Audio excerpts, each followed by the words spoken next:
Welcome to పురాలుకుల్. ఇటీవల India కొత్త digital వ్యవస్థను తీసుకొచ్చింది. దాని పేరు డిజిపిన్.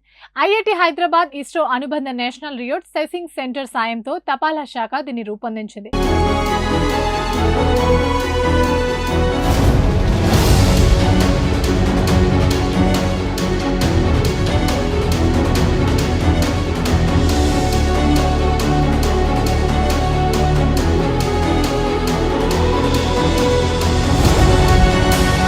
దీని ముఖ్య ఉద్దేశం దేశంలోని ఆయా లొకేషన్లను ఖచ్చితంగా గుర్తించడం.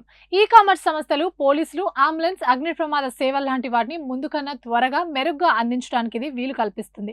డిజిపిన్ అనేది 10 అక్షరాల అంకెలతో కూడిన సాంకేతం. ఎక్కడ ఎలాంటి భవనం, ఇల్లైనా 4 చదరపు మీటర్ల విస్తీర్ణంతో ఆ ప్రాంతం డీజీపీను సృష్టించుకోవచ్చు. ఇందులో భౌగోళిక సమాచారం మాత్రమే నిక్షిప్తమై ఉంటుంది. ఈ కారణంగా వ్యక్తిగత గోప్యతకు భంగమేమీ వాటిలేదు. ప్రస్తుతం వాడుతున్న పిన్ కోడ్ కూడా అలాగే ఉంటుంది. డిజిపిన్ దానికి మరింత ఖచ్చితత్వాన్ని సంతరించి పెడుతుంది.